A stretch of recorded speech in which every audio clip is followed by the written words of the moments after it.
I'm Carolyn Blackwood, Chair of the IDA Branch Council, and this event is being sponsored by Branch Council and the Government Affairs Committee of IDA.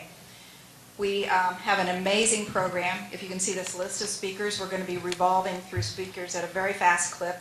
I advise you to put your seatbelts on because we are be going like this, and if you want to stay with us, you're going to really have to be prepared. So, welcome. I am the president of the CEO of the Hahn Foundation for Children, the president of the Power for Kids Reading Initiative, and I'm honored to be on the board of the IDA. I work for Steve. Where are you hiding, Steve? There he is. I work for Steve, and through his guidance, we've been able to create some amazing strategic initiatives that I think are going to not only evolve us as an organization, but really make a difference in America. So, my committee, several of them in this room, we have been working like, I don't know, like angels, because we've had extra energy to get a lot done. Our operational philosophy has been to shift societal norms on education by establishing grassroots campaigns for new literacy law, advocacy, and leadership. The leadership being all of you in the room. We had two goals to get done from our May board meeting to this meeting here. It was to write state legislation for dyslexia law and to write a manual on how to do that.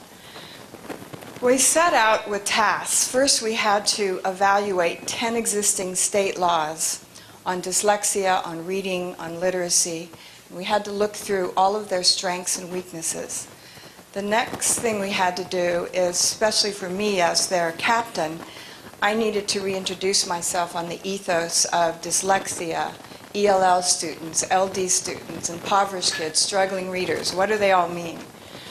And then we decided that since nobody could really give us current ethos on any of the above students, for general ed or special ed, were there any universal qualifications, higher ed syllabi, training, licensing, exams, for our emerging teachers?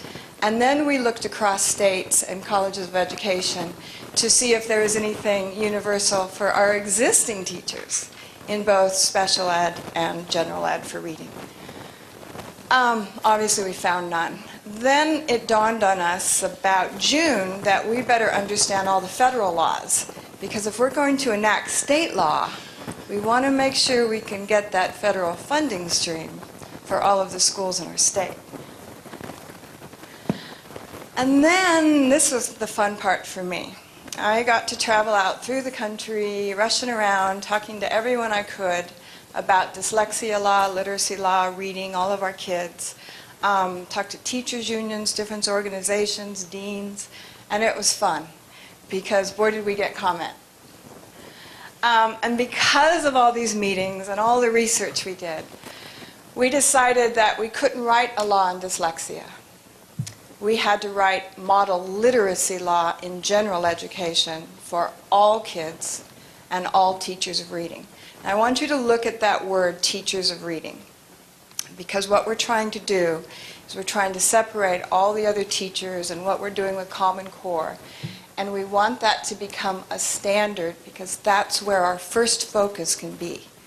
So bear with me because we're going to have some new things here today. This will include all struggling readers for whatever reasons, all English language learners, all economically disadvantaged youth, all dyslexia students, all specific learning disability students. These are our new seeds. And I think it took us a while to hit on this acronym, but looking at the faces in the audience, I think we all can understand the power of what the word seeds means, where we can go with it. We also had to understand